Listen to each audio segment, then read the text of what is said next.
To all who come, welcome. Disney is a time machine that takes us back, connects us together, and shows us that not even wishing upon a star ever gets old. Now come sit with your friends Jonelle, Sean, and Megan as we deep dive into the heart of Disney. Okay, welcome back, friends. Hi, friends. So you might notice. We're missing Jonelle of all people. Yeah, I know usually I'm the one who's missing due to... But I guess if you're not watching, you may not notice until now. So right now we have our guest, which is Nova, who, if those of you who don't know, Nova's our cat. And Nova does appear in many episodes if you're watching. But Nova, do you have anything to say? Nope, Nova says nothing. But yeah, Jonelle is homesick, so she wasn't able to record with us. So you get me and Megan for the first time, just the two of us. A couple. Do you think there's any people who watch who think we're just friends or siblings or something? I have no idea. But yeah, we're talking about the live action Mulan. Because last week, last week we talked about the animated. So if you haven't seen that episode, check it out. Also like and subscribe and comment, do all the things. But this week is going to be part 2, where we're going to tackle this as a live versus animated episode. So we'll be comparing the live action to the animated. And then at the end, we will give our own, we'll basically see which movie, we'll break it down by category of pace/plot of the movie, characters, music, and overall aesthetic, and see how the live action compare versus against the animation, and see which one overall does better on a qualitative standpoint. That being said, this was both of our first time watching the live action Mulan all the way through. I think I had 2 run-ins with this movie, if you can talk about it that way. First, our mutual friend, Twin. Hello, Twin. She's not actually a twin. It's a long story. She pirated this movie. And so she's like, I'm going to watch it. And we were like, how was it? And she was like, it was really bad. And we were like, okay. But I remember it was also like finals week or something. So we were just like... See, my only memory of this movie was the marketing around this movie, because there was a ton of stuff that Disney marketed hard on this movie, given that it was right post-pandemic during the 2020-2021 school year. Mm-hmm. And they marketed Christina Aguilera so hard because she had an original song called Loyal, Brave, and True, go figure, for this movie and stuff. So they marketed that song so heavily. I don't think I've ever heard this song. To be fair, though, during 2021, 2022, I wasn't listening to music much. We were focused on a pandemic. The other run-in I had with this movie was, there is this YouTuber I watch on occasion. Not that he's bad, but just I have so many interests that I don't watch the same YouTuber for long periods of time. And his name is John Solo, and he breaks down fairy tale movies or myths. And he did Greek gods recently, and so he broke down Mulan, the live action Mulan movie, and compared it to the myth instead of to the animated. And I remember him saying that there's the scene where Mulan walks in and she's talking to her parents right before they were your match, almost said mate, your match has been chosen, and she's quoting one of the the original lines from the original Mulan in English, if it was translated, because it was not written in English. Fun fact. See, I think we talked a lot about it last night.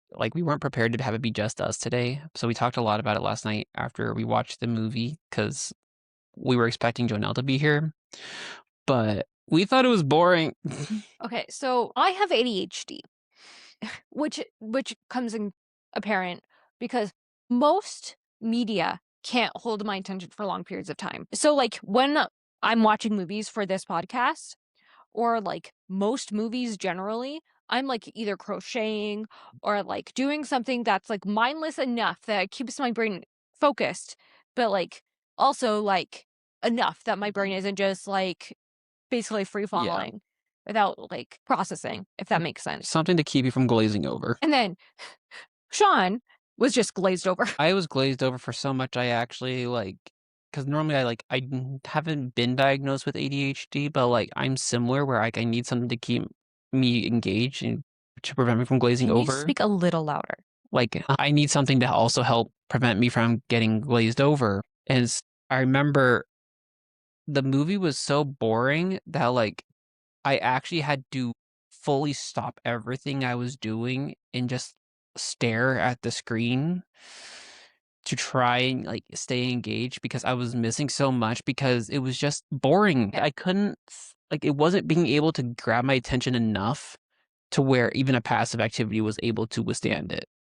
Okay, I have two thoughts about this. First, I want to make like the comment that people are like, well, things don't hold your attention span enough these days. Like we have like the attention span of a TikTok. Yeah, I know Janelle has said that on a few episodes. And here's the thing.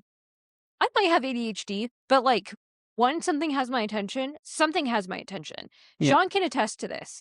Like despite me having ADHD, She hyperfixes. I hyperfixates. We're not going to talk about how I researched Mount Everest for the past week. Yeah, it was bad. I started watching like things before bed. But yeah, I can really focus on something if I want to. Well, and Disney movies typically have a really good at keeping our attention through humor, through music, through something engaging. And this movie just didn't cut it. Yeah. Okay. So I was trying to talk to Sean during the movie to just be like, "What did you think?" Like, Sean, you're still alive, right? And he was just gone. Like it took everything in me to pay attention to this movie, because the problem is, like, with this movie, they tried to make it more historically accurate, which is fine. And then like culturally accurate as well. Which is fine. I have no problems with that. They did it bad. Okay, I think okay. The script, the way their script was written, and the fact it's Disney and they still tried to Disneyfy it, made it bad. Okay, hear me out. This is going to take a moment. I didn't really understand people when they were like, the script is bad, because I'm not a movie reviewer. Like, I became one slowly through watching this podcast, but like, that wasn't at the forefront of my brain. What really solidified this was like, to the end of the movie, I could not figure out what the actual goodness the bad guys' names were. I mean, like, the individual people, but like, who was the like enemy that they were fighting, because they had 3 different names and they were never consistent with it. Yeah, because in the animated, like, we had the Huns, and it was just like we had Shan Yu, big bad, and then the Huns. Here we have Bori Khan, who's like the replacement for Shan Yu, but there was like the Northern Territories, I think it was something Northern was like one name, another name that started with an R, different tribes, like it wasn't consistent, but like the characters were not introduced well at all. Like, I still cannot tell you. I know most of the characters from the animated were there, but I cannot tell you which one is Yao, which one is Chien Po, which one is Ling. I can tell you which one's Cricket. Yes, Cricket was my favorite character in the entire movie, which, don't get me wrong, my favorite archetype for anything and anyone is like the golden retriever. I don't know why. Maybe it's because I'm the golden retriever. But Cricket is definitely like, "Hi, I'm happy to see you. I am like very kind and very sweet." And so like, yeah, he's lucky to be alive. Same. So that's why I love Cricket. And I like Mulan, but we'll get into like I don't want to say my beef with Mulan, but like my thoughts on Mulan later. It's hard to talk about it in an organized fashion because I feel like the movie's not organized. The movie isn't organized well, other than like the plot does hit all of the same storyline pieces of the animated, with obviously some deviation and like differences, but all the main plot points are there. The funniest part was the matchmaker. Like, I think that's the only consistent thing from the animated to the live action was the matchmaker is the funniest scene. There was the one other scene that we thought was like kind of. Which scene was the funny one? Wasn't like. It definitely wasn't anything in the training montage. The reaction to like. Ignore it. So like it was a reaction to Mulan doing something. Wasn't it like her like doing like the combat and everyone was like, whoa. The fact that we can't remember what the other funny scene was. It shows how boring it was. I think there was only a few redeeming factors of this movie. Not like they saying that they redeemed the whole movie, but like stuff that was actually done well. And I would say the instrumentals. The instrumentals were very authentic. Like, they might not actually be authentic, but they sounded... They were orchestrated appropriately. And they sounded like a part of the world that they created, if that makes sense. I say orchestrated as in like they used like the right instruments and stuff. It was arranged appropriately. Sean knows what he's talking about because he was a music major in college. I had to make sure I stuck the right words in there because Yep. I know what you were trying to say. But like the instrumentals were done very well. And I feel like they did a good job generally, like making sure that like plot wise, it still followed the animated. I think outside of those points, it really started to fail because to go into Mulan, they destroyed her. Okay, let's break it down this way. Because Sean and I had a very intense conversation. And I want to reference this movie we watched yesterday night. Yep, last night we watched it. Yes.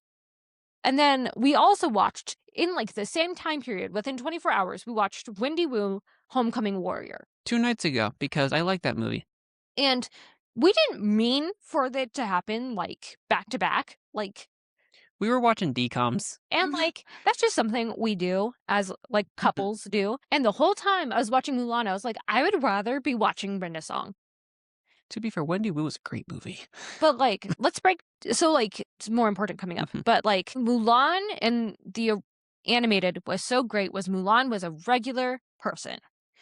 She was completely just, like, a man's man. Not man's, like, the person of the people. And the only reason that she was quote-unquote special was because she had Mushu. Tell me more. Okay, so, like, we don't see the perspective of any other of the gentlemen at, like, the camp that during the war, but she had her ancestors' guardian. He wasn't supposed to go, you know Mushu. Yeah, Mushu. He was with her, supporting her, being her confidant, and, like, giving her, like companionship and acceptance during a time that, like, she really needed it. And the, like, live action Mulan has this thing called chi, which I have to stop myself from saying chai, and I want to apologize to the audience. It's because my favorite tea is chai tea, and, like, especially when you put it in latte form, my favorite thing. So I have to completely be like, no, it's chi. And I know I told you this last night, but I hate that they brought in chi into this movie because with how it's presented, it's like the Force in Star Wars. And they put it in this movie as an excuse to make Mulan special.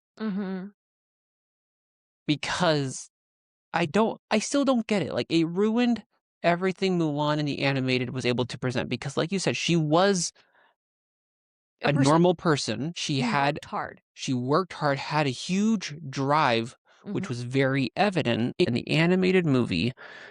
Mulan did not want to be found out that she was a girl after the initial fight in the mountain pass. And they found out, and it was like a crap moment. Here, she made the choice because they added this chi element in, and they're like, your chi will never be fully strong unless you fully accept your identity. And they add the witch? They had the concept of a witch because they believe any woman that has like a super highly concentrated chi to be a witch, whereas a man is like a super warrior. I mean, like, the actual, like, witch character. Yeah, there was like the bird woman. The person you described as the foil of Mulan. Yes, the foil of Mulan, which, again, we'll come back to. But, like, they created this chi aspect of the plot, or I don't know if it was in the original story or not. I haven't read it, unfortunately. By original story, we mean, like, the source material. Like the original Mulan legend. Yes, and we're not talking about the animated. Just so we're all on the same page. But they brought it into this movie because they attempted to be more feminine and ruined it. Because now she was like a hero because she accepted her identity, and it made it, and because of her chi, she was like a super warrior versus her generally having the drive and just being a good warrior. There wasn't a need to like necessarily accept identity. That was never a plot issue for Mulan. It wasn't that she had to pretend to be a guy that was an issue. What made Mulan really great as a feminist character has to come from the fact that she went against imperial order, something that would have caused death without fail. And that was even in the animated. And in this one, they didn't put that in. They did not put that consequence in. They said that she was expelled for like lying, being dishonest. But the animated had higher stakes, which is odd for a movie that's supposed to be more historically accurate. But her denying her true self was never an issue because she was herself the entire time, even if she didn't present herself. Yeah, even way. if she didn't use the correct name. Like, her name could have been Jake from State Farm, and she would have still been her exact self. Even to the very end, she was creative. Like, she used the same move at the end of the movie in the animated to, like, get up to save the Emperor that she used to get the arrow.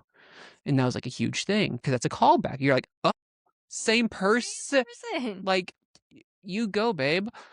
But here, it ruined her. She was only special because she had this chi gift versus just being genuinely good and working hard to be good. And something I want to add to this conversation is the other thing that made like animated Mulan so great was in the animated when we're going against the Huns and like the Emperor's life is at stake.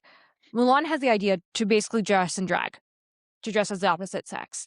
And that's the idea that like gets to like save the Emperor of China through like hijinks. Don't get me wrong. Mulan is a great warrior. She's a really smart person. But it isn't. But like any of the other soldiers could have created that, like an idea to get to the Emperor. It just happened to be Mulan. She just happened to think outside the box. And it wasn't anything like super human. And I think that's why when the Emperor is like, I want you to be a part of my council, it hits a lot harder because she was just right place, right time. And that's how life happens. Right place, right time, right idea. Well, and hearing you talk about it, I kind of realized like how interesting having like the three guys dress up as women in the animated one was, because she pretended to be a guy and got to where she was, and then she was like, now you guys get to dress like girls to see like our benefit, how that was able to help them, to kind of show that like dichotomy of like being a man and being a woman has advantages. They took that away in the live action. I was so excited to see them dress and drag. Like, they took everything that made Mulan a feminist icon and destroyed it. And I hate to say it, the other part that made Mulan as a character suck in the live action is all of her drive is gone. Because the way I explained it to you last night was basically the live action Mulan is on Disney Plus labeled as a drama, which makes sense. And so the best way you can kind of compare the type of movie that it's trying to be is to another war movie. I don't have any that I can specifically reference, so I'm going to use Captain America, the first Captain America movie, as like a reference. Because if you take the Marvel-isms out, so like the super serum and stuff. He tried to explain it to me last night. I was like, if you take the Chris Evans out of it. I'm like, no. The Marvel-isms, basically. Like, take out the super serum, leave Chris Evans as who Chris Evans is supposed to be, Steve Rogers. And you see a character who has such dedication to his country, and it's presented very well. Like, you see that, like, there's the fake grenade or whatever that goes off, and he's fully convinced it's going to go up, and he dives head first. To save, like, the group of people that was around him. Yeah, during his training. Which would have been, like, basically a suicide mission. Literally, he was like, I will sacrifice myself to protect people. And you see that drive in everything you do. Even without the super serum, Captain America is still the same person without the super serum. And with Mulan, because Mushu was not in there as a confidant, no one knows who or what she is, and she has no one to share that to, which I get makes sense on a cultural standpoint. She had no one she could tell because of the like culture and stuff, but she wasn't even able to explicitly state what her drive was. Like Mulan in the animated voiced her opinion, like to her family. She was always upset about it from the beginning, about her father having to go to war, seeing him try to use his sword and everything, watching him struggle and like hurt his leg and stuff while trying to use his sword again. And it makes, and like the character development of like reflection and the really intense scene that I acknowledged last week about like when she goes to steal the sword and how the instrumental like takes over. All of that drive and passion that you see in that is gone in this movie. She does not say a word about it. She remains closed and flat. And I'm sorry, that does not make a very interesting character. You don't get a sense of purpose out of her. Yeah, I know there is a way to do like a serious flat character, but there has to be something to draw out that character, and there just wasn't anything. No, it's like if you were to watch if you were to watch Tangled, but then take out every time Rapunzel mentions the floating lights, and that's the character you're left with. You're like, what the hell is this? The whole point is she wants to see the floating lights. That's her big thing. Here, she wants to protect her father. That is the core of who she is, and she does not talk about it once, not even like to herself. Like, she could have totally self-monologued in this when she was like doing Night Guard and just being like, I miss my dad. I hope he's okay. That's fine. Or like even a little bit more like flashbacks. Like there's this, so that one flashback. Hear me out. You know that scene where, because this movie has like that weird narration of like her father narrating her story. It's really weird. It was an ancestor narrating it. So someone. No, because they said it was Zhao, and that's her father's name. Okay, sure. It was her father that was actually like telling the story. It was weird. But you know that scene where like he's narrating, he's like, Hua Jun died, but while Mulan lived on, like is still alive or whatever, or was like born again, and they have like the phoenix or whatever. I think it would have been much more powerful if you want. You remove the voiceover because those voiceover bits were dumb. But like if you were to have flashbacks to her dad. And have that be a symbol of strength for her to get up and continue fighting. That being said, well, the whole Phoenix thing, because in that scene she saw the Phoenix or whatever, the whole Phoenix thing is dumb in this movie. I don't understand why it couldn't have been a dragon. I can tell you why, because I had to do research on it while we were watching it. Which is? They changed it to the Phoenix for two main reasons. Okay. One, because a sarcastic comedic dragon did not make sense for this movie, which is why Mushu isn't there to begin with. Okay. And they change it from a dragon to a phoenix because a dragon, one, is considered more masculine. Okay. And is generally like a symbol associated with like the emperor. Oh, okay. And I guess that makes sense. the phoenix is considered more feminine. But again, you can take the phoenix out and the movie largely remain the same because Mushu had a place in the movie. You understood that there was a prayer to the ancestors from the grandma. The ancestors came and were like, we need to send someone to protect Mulan. Send Mushu to protect her. I miss the grandma. The grandma they so miss so much. But like with this movie, there was like this one simple, like they didn't set up the Phoenix very well. And then it was just kind of there. It doesn't interact with Mulan at all. It's just pretty looking. Fox, I told Megan, Fox, the Phoenix, and Harry Potter did more in all 8 movies than the Phoenix did in this one movie. Well, like, Harry interacted with Fox. He thought he killed him at one point. Yeah, and that's only in the second movie. Yeah. I also wanted to add right now real quick that I thought that originally the first time we see the Phoenix was a kite or something. It looks a lot like a kite. So I was like, why are they flying a kite at base camp? What is happening? I hate how they ruined her character so much. And again, I like the idea of having a realistic story. If they wanted a movie like this to really work, they needed to take out the Disney-isms and have it be a direct retelling of the story. Maybe some expansion on world because we know some stories don't give the best detail, especially Legends. Okay, so like, hear me out. if they really wanted to do this movie, they would have to start with a quote from like the actual like reference material, their actual reference material. Mm-hmm. And then they lead into the movie that way. So that way, the Disney audience comes in and they're like, oh, this isn't the same Mulan. That like has Mushu and has everything. I find it funny that you say that when that's kind of how they opened up the live action Little Mermaid. Right? That's what I was expecting it to be different. Was because I was like, oh, there's a Hans Christian Andersen quote. Okay, this is gonna be different. But it wasn't. I think it's a frame.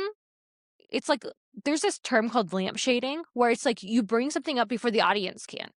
Mhm. Right. So if I say, oh, by the way, I'm wearing Wicked merch, and I know that this is a Disney podcast channel, but I need to wash all my laundry. So that's why I'm wearing Wicked merch. No one will bring it up again. But if you lampshade it, like this is going to be a different movie, then we all are prepared for a different movie. And that's the easiest way to do it. I forgot the other part I loved about this movie, and it wasn't even the movie itself. The opening scene with the castle.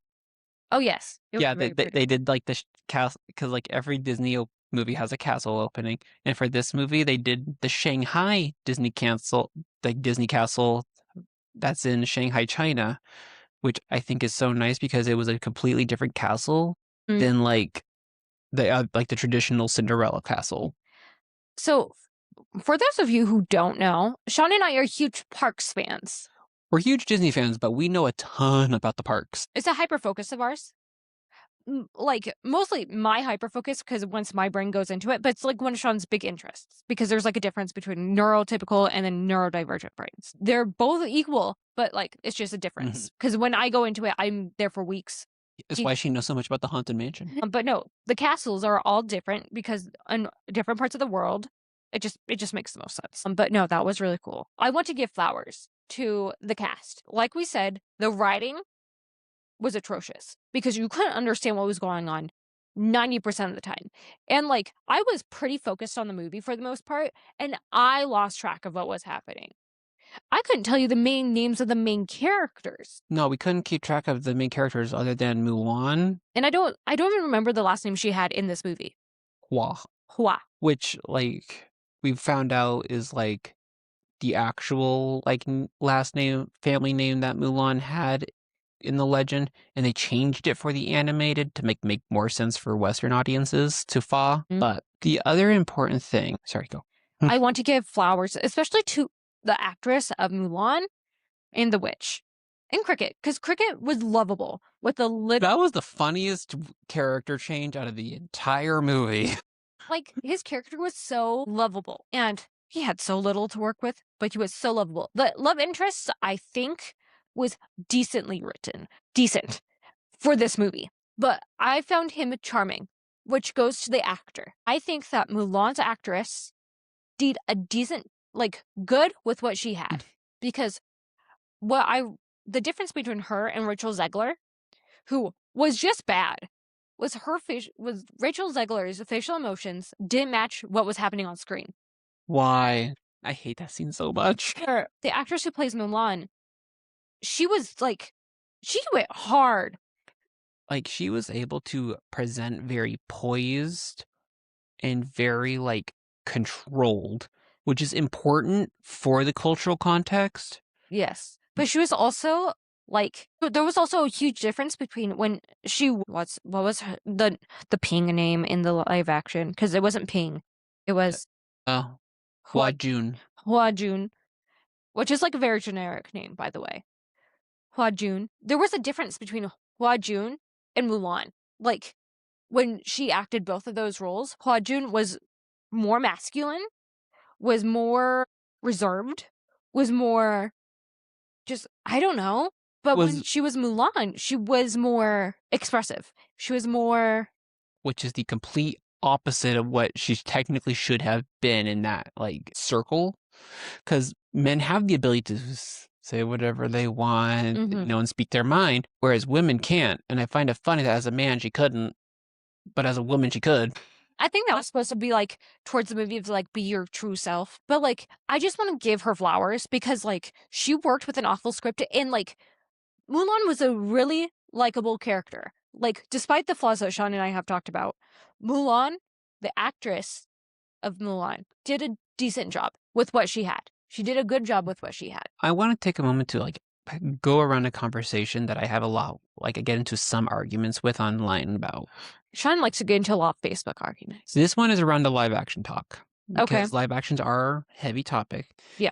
Because what to you makes a live action good? Because hear me out. The same stuff gets said about every live action. First, they'll say, it's not the original though. Like, it's too different from the original. We want the original, which is great for Cinderella. Cinderella did do that, but they don't like it when it's Lion King. But then they'll say, why would you recop with Lion King? They said, why would you just do a copy of the original? You didn't need to add some stuff that's different and stuff, like Beauty and the Beast, which was great. They added stuff different and stuff. But then you have this movie, which does hits all the major plot points and does some stuff differently, but people hated it. Okay. Let me give... you see what, it's a never-ending circle of, there's no way of pleasing almost. Okay. Let me jump on what you're saying. First of all, I'm going to say this now. I do not like the live action Lion King. I do not like Mufasa. And I want to say that one of my biggest pet peeves is just animals talking in movies that are supposed to be live action. So I grew up watching a lot of the Air Buddies movies, and the mouth syncing on those dogs is atrocious. Just saying. So I have a really big problem with it. And look, the Lion King animation of those because the lions aren't real. Those are all CG. My gosh, it doesn't compute. It does not. Mm-hmm. It does not look good. Yeah. That movie looks bland. I just feel like the reason I don't like The Lion King is because it doesn't look good. It doesn't. I know that they got a lot of big people to be singing in it, but it felt like a slog. The other animated ones that you were talking about, we all talked about how Cinderella was great. We all talked about how Beauty and the Beast was great. But I think, hear me out. Hear me out on this one. Beauty and the Beast and Cinderella were able to be made because the story that they're trying to tell is simple enough that you don't need a lot of bells and whistles to do it. Because in animation, you can draw anything. You can make lions have facial expressions that don't really exist. And it will look natural. Why? Because it's animated. This is a story about people. And what happens during the CGI? I don't know. It just... Those are better because it's a story about people and the relationships between them. Snow White could have been good because it's a story about Snow White learning to come into herself and her power by befriending these 7 men. 6 men? 7 dwarfs. And they basically are they lift her up when she was told she was worth nothing. So she can face life. It didn't go well because Disney ruined it. Along with the actors, we're gonna I think the important thing about live actions is they still have the heart of the movie. Beauty and the Beast still had the heart of Beauty and the Beast. It was updated a little bit, given a few extra flair, but for the most part, Belle was still the same at heart. Beast was better. I'm gonna say it was great. The reason... And it's kind of what I was saying earlier, Mulan, they took everything away from her that made her great. Yeah. The problem with Mulan, making it live action, is because, like you said, Mulan is about war. The animated tries to make you forget it's about war. What the animated did well, and we didn't bring this up on last week's episode, but the animators, while in the process of making the movie, could not agree on whether the movie should be a musical or not. Mm-hmm. And so they actually put that into the movie, which is really funny if you look at how often animators' disagreements make their way into the movie. Because the make it blue, make it pink argument in Sleeping Beauty was the exact same way. They couldn't agree on the dress color. But with Mulan, the animated Mulan, there is no musical number after A Girl Worth Fighting For. Because it goes, a girl worth fighting, and that is it. There is no more music after that. They put the music in the beginning, had it be fun, it drives the plot along, develops the characters, especially the training montage. We all know we love that training montage. But then it enters the seriousness of war. Mm-hmm. It's kind of like the Haunted Mansion, except reverse. Yes, good metaphor or simile. Thank you. I do love the Haunted Mansion. In this movie, they tried to lean in heavily on the war, but they left out certain aspects that kind of added to the plot in ways we never really expected how much they hit. Because the doll scene Oh my in god. the animated movie, it's done so well. It's like the smallest detail, but it tells 1,000 words, and if not more. Because all you see is Shan Yu finding a doll saying, oh, a little girl left her doll. Let's go return it. And like as an adult, you're like, oh crap. Mhm. As a kid, you're either going to say, oh, he's returning her doll, or oh, something bad's going to happen because that's the bad guy. And then you see Mulan find it. And a kid is going to not fully understand what happened, but understand, oh no, That's a that's bad the thing. doll we saw earlier. And then But the adults are crying. but then the adults obviously understand what happened, and it just adds that layer of depth of that the live action took out, because the live action, when they got to that what would have been that same scene, it was soldiers only. In the animated, it added the context that it wasn't just the soldiers. Yeah, there was like civilians. Exactly. And I think that's the weird part I don't understand, is how the animated was darker and like much more, had a lot more depth and consequences than the live action. Because not only like there was that part of it, but then like I said, the animated leaned heavily on the fact of she will be killed. Mulan will be killed if she's found out. I mean, they say it in like the live action. They don't, because No, they do. Because when he finds the flower thing, beret thing that, not beret, barrette that's in her hair, the mom wants to go out. And he goes, if she's like, the mom says, she will die from the other side, from the Huns. And then he goes, the dad goes, if I tell them, then our people will kill her. well, yeah, and they say that in the animated too. But even in the animated, when she is found out, it is immediately death. That is like treason, not okay. And they actually make you think he is about to execute her. Yes, Shang. We're talking about Shang. In the live action, we get noted of like a few punishments of like, if you bring a girl into camp or have relations with a girl, like that is not okay at all. Death. If you're dishonest, you're expelled. And dishonored. And so Mulan didn't receive that first punishment of like being a girl in camp, because she technically did not break that rule. No one brought her into camp. She went into camp. And they were just like, you were dishonest, you're expelled. And like they gave her the threat, like, if you come back, then I'll kill you. But it wasn't, the stakes weren't as high.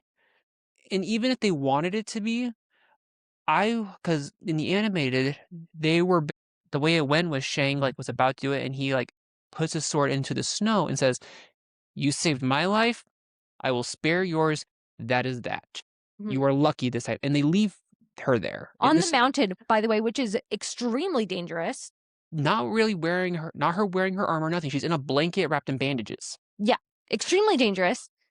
But in this movie, what would have made it 10 times better, at least in this moment, would have been if he was going to execute her, and the replacement for Shang, who's the love interest, I don't know if he's Ling or not, would have stepped in and said, no, she saved my life. Spare hers. A life for a life. That would have been way better. Okay, I'm hearing you. I swear, but I had like light bulb moment. Another epiphany? Yes. Okay.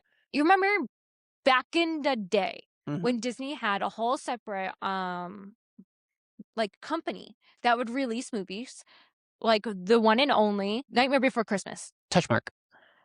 Yeah. Or Touchstone, something like that. Touchstone Pictures, which was like Disney being like, I don't know if this will sell well, but like these are our experimental films. The reason live action Mulan does not work is because it's trying to be serious. And Disney don't do serious. Disney can do serious, but not war movie serious. Does that make sense? Not in the way that they tried to. Like, they can do serious. They have done serious. Yeah. But they tried to make a serious movie while still being their normal iconic self. So I think what should have happened is if they wanted to do a live action Mulan, make it clear, like, this is an experimental movie. We're going to put it under a different, like, company, different shell company, and we are going to build it from the ground up. Because the part that really took me out of this movie is the same scene we were talking about with the doll. And we see all this live action, we see all the soldiers laying on the ground dead. And I was like, I do not want to see dead bodies in a Disney movie. And I'm like, wait a second, I have seen dead bodies in a Disney movie. We've seen Clayton hanging. We saw Scar before he gets mauled. We've seen Dead Mufasa. dead Mufasa. And I'm like, okay, why is this different? And I'm like, don't get me wrong, those were like tragic. Those were animated. But one, it was one death. And two, those weren't live action people laying on the ground. Like it was it was a little gory. It was a little gory. And I was like, I have watched, my dad's favorite show was Band of Brothers, which is a war series. And I think about it and I'm like, okay, what's the difference between this? And obviously it's like the instruments used, because they have like their chi and they have like their spears. There's no guns involved.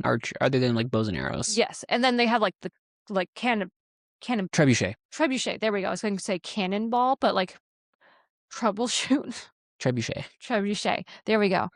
And I was like, they really needed to like either make it more humorous or go all in, because this weird gray area that exists doesn't work. And it kept towing the line, and that's why it came out so awkward. It's like that awkward like middle school teenage phase where you're not quite a teen yet, but you're not quite a child, so you're just awkwardly in the middle, and no one likes that stage. I do. And one thing though, so you talked about like how like you had stuff that brought you kept on like taking you out of the movie. We have to give credit to the two things that to me got me into the movie. I mentioned earlier like the instrumentals in this movie were like done super well. And the reason I say that is because, as Disney has learned, you can't do a live action Disney movie without some form of homage or connection to the animated. Excuse me, Nova. Thank you. In this, the homages to the animated movie were done in a very beautiful way to me. Because during the matchmaker scene, you do hear an instrumental of Bring Honor to Us All. And during the training scenes, you will hear a instrumental of Reflection. Granted, not nearly as powerful or as character, and it doesn't really develop her character at all. It's just kind of just subtle undertones. And Megan can tell you, I'm a sucker when this type of thing happens. Like this is why I have a hard time watching Mary Poppins Returns, which is such a good movie, and we will do we'll do an episode on it someday. But like those types of homages, where especially those two songs were done in what sounded to be like in a much more vulnerable way, because it wasn't like, because even though it was during the training scene, Reflection was not done in like a very like auspicious way, like I'll make a man out of you. Nice word choice, by the way. Thank you. It was much more raw, showing like more of like her becoming her person and accepting her chi, which like you've heard our stuff on that, or like The Girl Worth Fighting For, where it like shows how heavy this is weighing on them, given like it's an Asian culture, honor is a huge thing. And in this particular instance, her dad was part of it, like he was there and publicly, and like it was very public that like Mulan has brought dishonor to the Hua family. Now you can go. Okay. I completely disagree. Listen, the musicians on this movie did a fantastic job. But when I heard those, I'm like, it's like Disney smacking me upside the face, being like, you could have been watching the animated movie and you decided to watch this? What a loser. That's what I felt like every time. And I was like, I'm trying. Look, unlike some people, I'm not gonna name names. Shh. Sean and I really, really tried when we were watching a movie that we particularly don't know, or these live actions. We really tried to give them the benefit of the doubt. We aside our own biases, and we really tried to be like, Which is why, like, we've actually said, like, some real, like, actual redeeming factors of the movie that are good. because we also understand, for example, I gave praises to the people who designed Snow White's clothes in the live action Snow White, because I was like, that was really brilliant storytelling. And, Just like, because an actor or an actress or the writers didn't do a good job doesn't mean the musicians didn't do a great job, or the CGI artists or whatever. So we Yeah. want to give flowers to people who deserve their flowers. Yeah, there's a lot of people that go into making movies that are just at, like, the whim of those in charge, pretty much, and they're just doing their Their best. jobs. Yeah. Like, the actors don't make the script. They're working with what they got.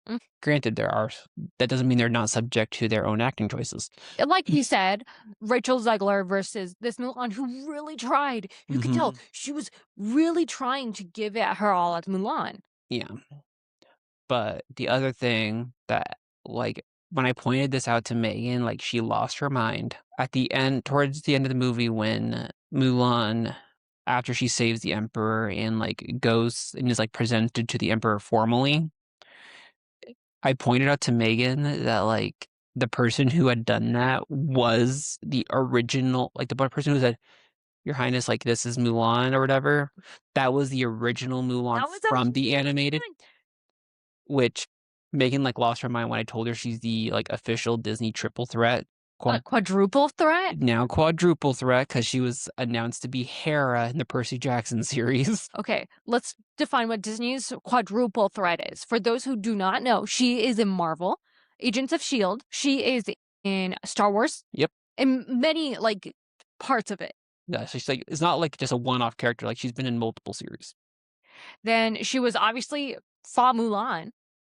And now she's a goddess. And so, literally, she's amazing. I like how Disney incorporates The, like, more, like, original actors. But, I also hear me out for a moment. I feel like right now, that's, a thing that you kind of have to do, otherwise people are gonna get mad. And hear me out. For Wicked, Idina Menzel and Kristen Chenoweth were brought in for, a little bit of a song in One Short Day of the Emerald City. And don't get me wrong, I was nearly screaming in the movie theater with excitement. She was smacking the hell out of So me. when I get really, really excited about something, I tend to just smack the person next to me, and it's not in I'm going to beat you up, but just she can't contain her I excitement. literally can't, and so that's how I've learned to do it. And it just happened to be Sean who got that treatment. Always. Sorry, Sean. But people, especially because this is a tradition that they've kept up, they did the original Ariel.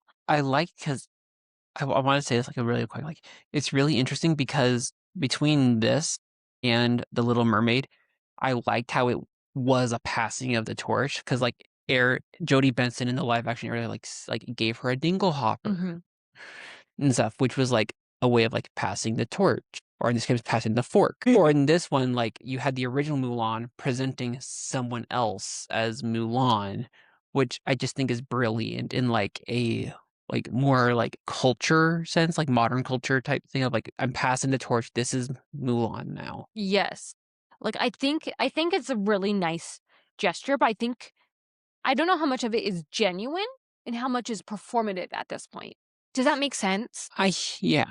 It's okay, it's those people who do charity, but are celebrities. They're I'm going to St. Jude's to St. Jude's versus them going to St. Jude's on the download. It's still important. I think it has to do with what role they're playing, because a lot of people with the live action Tangled being made. I'm so excited. One of my favorite actors is playing Flynn Rider, and I'm so stoked. His name is Milo, and I love him. A lot of people have actually come out and said they really want the original Flynn and Rapunzel to play her parents. I mean, I understand. And so I think that creative liberty of acknowledging of them being old, because even in Wicked, the people that Adina and Kristen played were the old wise ones. Yeah, and And- Dina did say, like, once upon a time that she would want to play Alphaba, but she's older now. She can't because they're in college. And so, like, I think having that reverence of, like, acknowledging them as, like, the superior or, like, being someone who's, like, older adds just the right touch. Like, in this instance, you wouldn't have known that it was the OG Mulan. It was Especially just because the makeup that she was wearing. But, like, it was just this moment, like, if you weren't paying attention, you wouldn't have guessed it was her, but, like, she presented her, and then, like, you have, like, the old Flynn and Rapunzel being the parents of the new Rapunzel, or Jodie passing on the fork during a scene that's, like, very reminiscent to Ariel. Like, these characters are, like, seem very intentional. Look, I get it. I get it. It's just one of those things I'm thinking about right now in our culture. The inclusion of the character of, like, the actors, whether it's performative or not, but, like, I feel like whether they're there or not is potentially performative, but the roles they pick are intentional, if that makes more sense. Okay. There's something we need to talk about. What's up? The aesthetics of this movie. Okay, hear me out. So obviously the animated is bright and colorful. Generally, yeah. Generally, yeah. I just want to say that every time we come across the Huns, the bad guys, it's all like dark. Like we're filming inside of a cave. They're all wearing black, which is fine. But when all the bad guys are wearing black, In a dark scene, it just makes it hard to see them. it makes it hard to see them. It also makes it hard to like remember. Mm-hmm. I know that like the big bad guy had like this scar across his face, and I was like, that's the guy who like I'm supposed to be remembering. But every time he came on screen, I was like, who's that guy again? Mm-hmm. Oh, it's Big Scarface. And I feel so bad for calling him that. I'm like, I'm sorry. Well, I think And the other witch woman, bird lady, if you will, wouldn't have been any better, but she had like the white I thought it was black. the white band Yeah. across her like face. And I'm like, oh, it's Bird Lady. Otherwise I wouldn't have been able to know who she was. And then our heroes were wearing red. Kind of. It was like red and like metal-y armor. Yeah, and I was like, that's cool, but like I think the big thing with this movie, and like again, I think we understand like the time period it's trying to depict, but I feel like I don't know if this is like my own ignorance from not really being much in around like ancient China or anything like that. I expect a little more vibrancy in life, not so much dullwood. yeah. Okay, so like this is also the problem I have with The Lion King. Look, the savannah in Africa can be pretty barren. We've seen that, but it can also be super colorful. I was gonna say I think of a lot of foliage around Asian countries. Like if I were like the easiest one to think of is like cherry blossoms. Japan. Like there is opportunities to have foliage and life. Like I don't know. Okay, listen. I don't know much about China. I am so sorry. Like we're making that clear. Like there's a handful of stuff we just don't know. And I also want to admit that like my school system dropped the ball. I remember one thing about China from my world history class. One thing. And that was that one guy got castrated. I'm not joking you. That's all I remember. This one guy did something that wasn't that bad and got castrated, and that was it.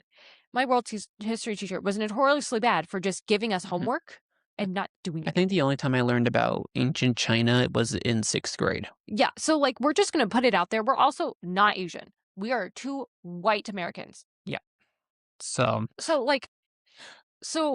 maybe we're wrong about China. And if you're from China or you know about more about China than we do, leave it in the comments. Like specifically ancient China.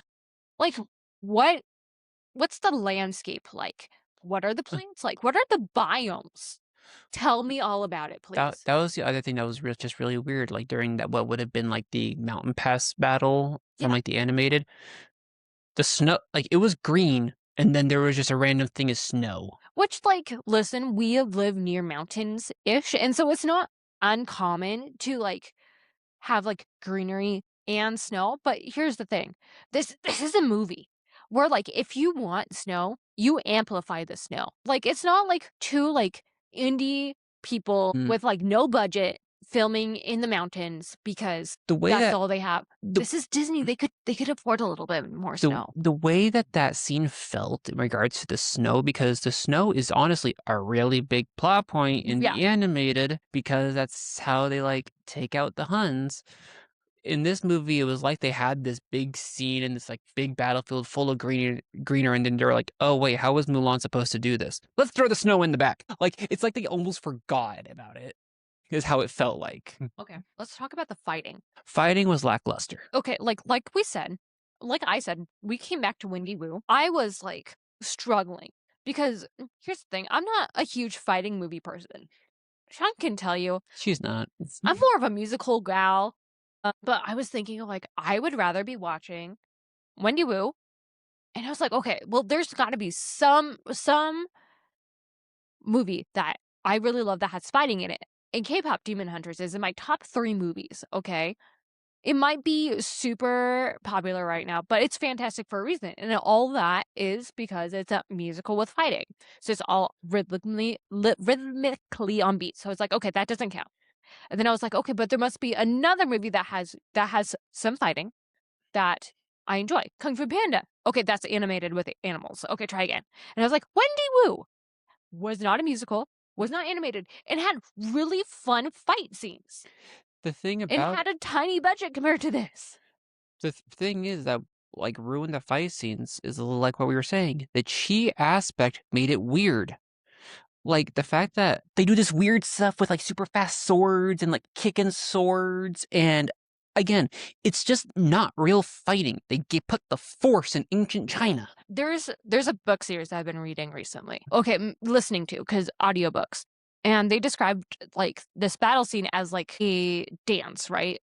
And so I was thinking about this. Realistically, you prepare for a fight scene, the actors do, like you would prepare for like, I don't want to say dance battle, but like a dance No. recital. No, it is a dance. And they all have 2 left feet. And I'm saying this across the board, either like I felt like watching these guys fight, I'm like, I could throw a better punch. And I don't fight. The most I do is fight a diaper onto a toddler. I'm like, this should be the most exciting part to watch. Especially in a movie about a war. Yeah. This is the point. Well, and that's the thing. Like It'd be like watching Star Wars, and like the lightsabers are the boringest thing about the movie. that's just sad. And I was like, wait a second, this is not how it's supposed to be. Like the thing is, the thing is that sucks is like Star Wars, which has the Force legitimately. It's one unknown thing throughout the universe, and it's incorporated, Oh, and it's explained. and it's explained way better. The chi was like half explained. And listen, I know that the chi comes before Mulan, Like we know it's an actual thing that exists in outside of this movie. like Chinese culture and everything. Yeah, it's in D&D, y'all. Mm-hmm. So like it exists and there's lore behind it, and so we can like, But they threw it in a movie that didn't need it. if they were going to make something for Mulan, I feel like I understand why they chose something that was already culturally there, but I feel like they could have just done something different. Mm-hmm. Yeah, and I feel like again, like there was weird stuff with like the family sword being destroyed when there didn't when the sword itself didn't feel that important.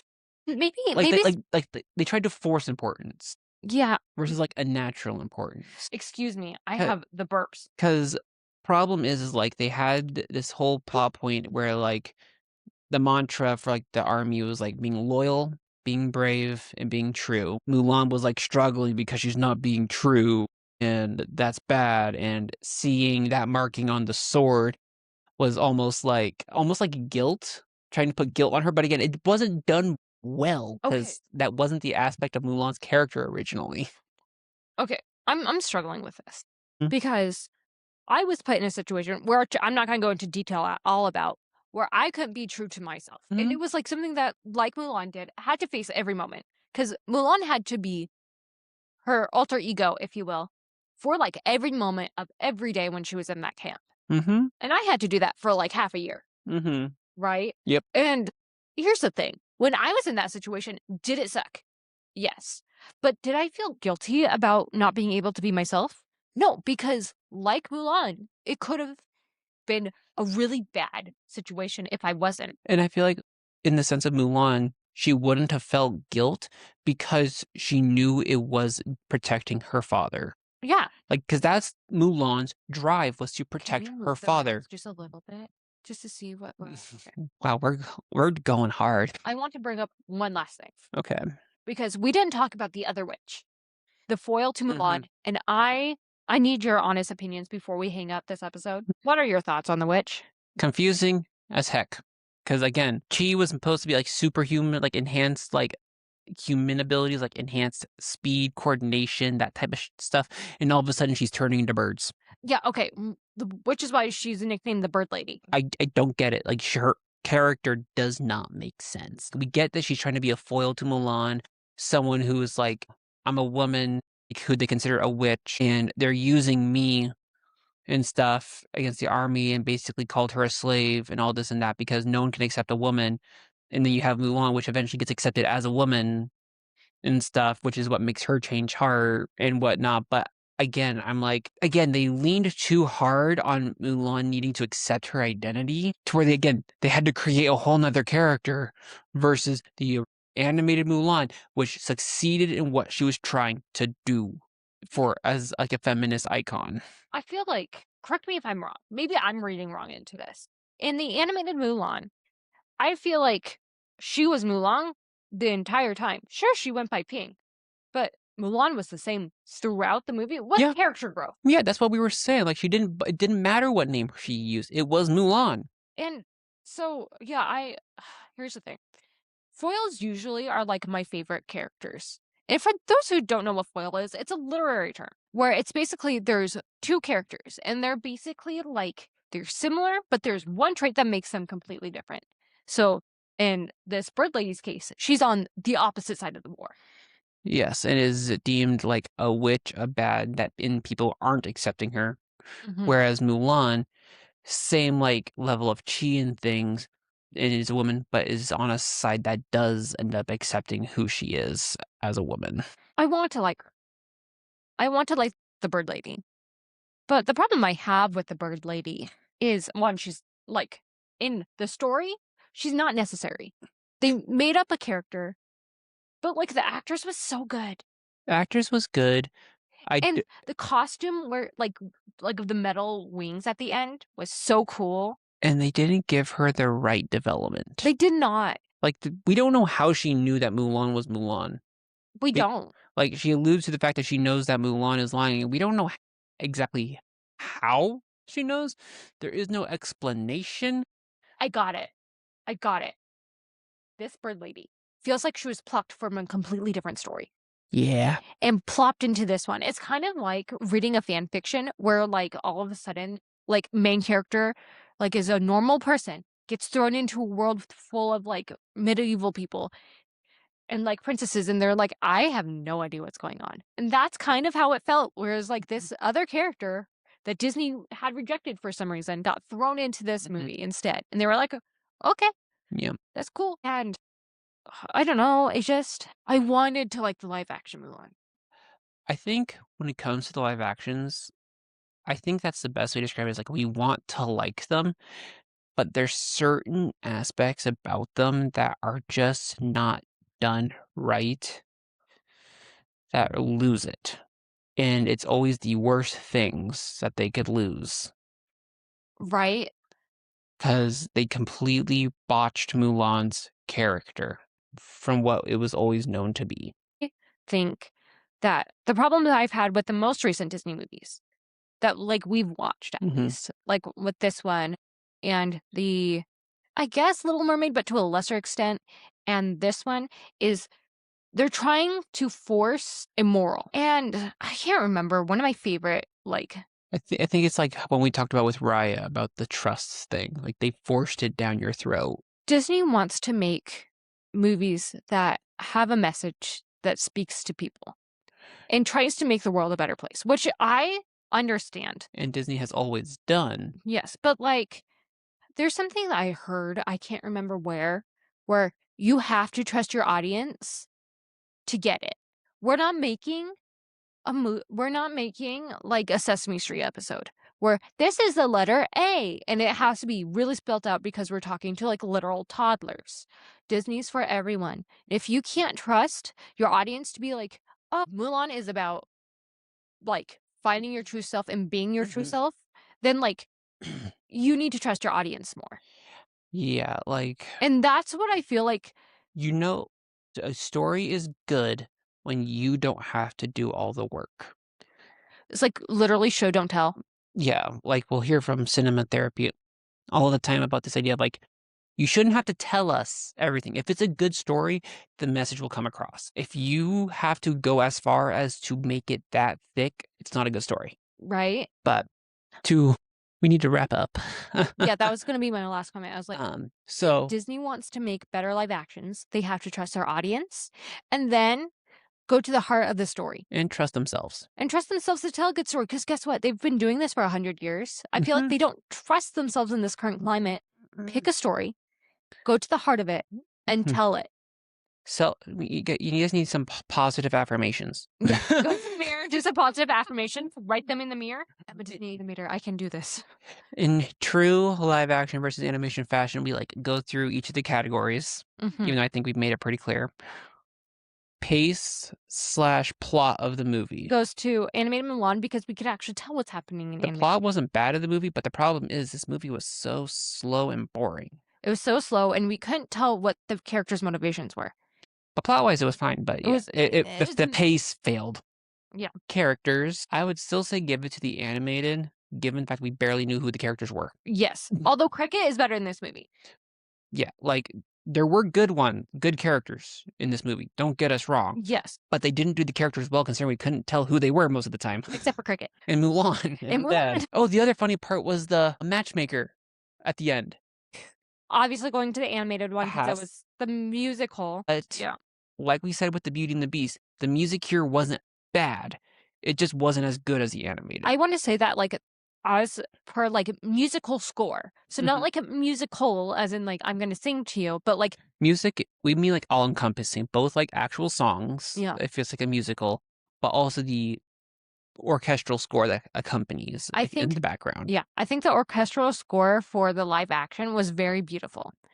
It just wasn't the animated, which like gets stuck in your head. Well, again, like after that certain part in the movie, it still has orchestral parts in the background. It's just not a fun musical anymore, which I think also lends to the storytelling and ultimately puts the animated way better. Not saying that the orchestral score in the live action was bad by any means, but the way they told it in the animated enhanced the storytelling. And then the last category is overall aesthetic, which, like we said, it has to go to the animated, and which again could be to our own ignorance. It just seemed like overall they left it very open and spacious without much stuff. It was empty. It felt like it was like in the middle of a desert. Is what it felt like. The entire time. The entire time, except that one time they were in like the mountain, which is like a hill with some snow. Which again feels like an afterthought. And like, I want to comment on costumes because I'm not a fashionista, but like I appreciate clothing. And I feel like beginning was fine. I'll give the costumes, they're I think they did pretty well in terms of accurateness of ancient China in a village, and then the doing it of the makeup and everything for the matchmaker, and then the more from what our understanding is. Again, we're not Asian. And then the grandness of being around the emperor, there was, and even the armor I thought was really good as well. I think it was interesting. I don't know how I feel about the red cloth. I get it. It's to get them to stand out, but it's the enemy I'm having a hard time with. I wish I know that would have been historically inaccurate to make them purple or something, but the Huns and the people that were basically the Huns in the live action needed to have a little bit more to them than just dark, which I feel is a weird trope for villains, but I get it. But also there needs to be a little something to make them not blend into the background, literally in this one. So overall, I would say obviously it goes to the animated, but not with that. But this movie does have a fair amount of merits. I would say if you want to watch an Asian fighting movie. Watch Wendy Wu Homecoming Warrior. You will have a better time. Yeah, but again, like this movie has merits.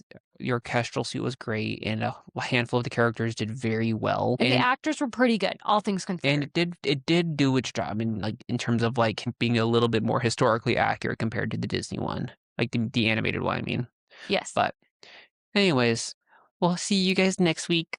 Bye, friends. Bye, fans.